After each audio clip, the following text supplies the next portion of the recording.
kinda like you.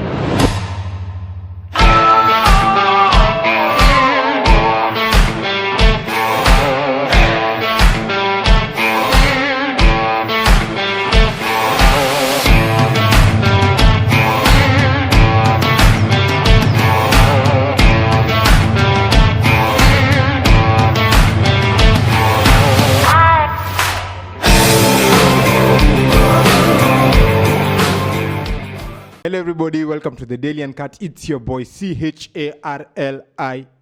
Charlie, the only light skin Leo you'll ever see, there'll ever be and will only be. Leo nilikuwa nataka tuongelee something fun, something more educative. For instance, like most of us guys, we are learned sijakata, but kikuja kwa matters financial education, not all of us have that, let's say, knowledge. For instance, like most of us tumesoma tukafundishwa like after school go get a job. After getting that job hatujafundishwa something called money management. Leo nataka kuongelea mambo ya money management. For instance, like how to manage your salary to sustain you for a whole month. Because let me say this, a normal person, ile salary analipwa, it's meant to sustain him or her for 3 weeks. Leo nilikuwa nataka break down nikuonyeshe venye how you can manage and handle your finance. So like let me say this, for instance, if you're earning around 40 Gs, kuna some basic rules you're supposed to follow. For instance, you're not supposed to leave a house that consumes a half of your salary. What do I mean? For instance, una earn 40,000 and uende kuishi nyumba ya 20,000. Unajua at the end of the day you'll be living check to check. What do I mean? For instance, like utapata nyumba inachukua 40 inachukua, like you're earning 40,000, 20 iende kwa house rent, umebaki na 20.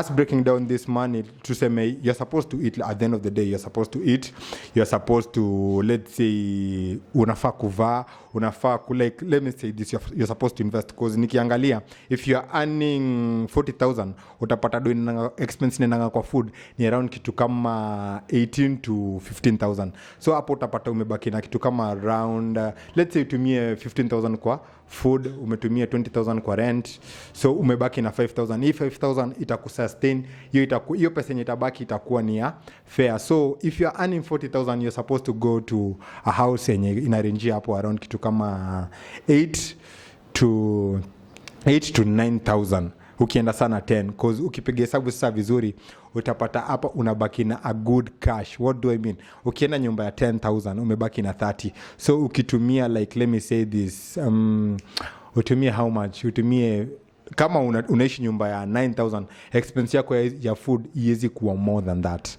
Yezi kuwa more, let's say yezi vuka 12k if I'm right. So hapo utabaki na do yenye unaweza save and start a small business. Most of us hatujongi kitu kama hiyo. So for instance, if you open a business yenye ni kitu let's say capital yake ilikuwa kitu kama 40,000, at the end of the day utapata una save kitu kama, let me say this, out of this business you'll be getting something like 8,000 to, let's say 8,000 to 10,000 kama do yako ya kando. So tukiangalia vizuri utakuwa na, like let me say this, if you're earning 40,000 uongeze na 8,000 ama 10,000 yenye unapata out of this business, trust me, you're way better than someone mwenye ana just spending money. Because most of us at our youths huwa tunatumia domob trying to please people who don't even care. What do I mean? Unajaribu kubamba mabishte zako, like unataka mabishi zako kusifu, Charlie unaishi nyumba ya 20. No, at the end of the day unaishi kwenye nyumba ya 20 but unasuffer. What do I mean? After 3 weeks wewe unaga do. After 3 weeks cause unapatanga like the first week ushapatiwa do na hiyo yote inaenda kwa expense. So like for you to minimize this cost, you're supposed to let me say this, don't live beyond your means. That's the rule number 1 to survive in this harsh economy right now. Don't live beyond your means. That's rule number 1. Rule number 2, don't overspend on unnecessary things. What do I mean?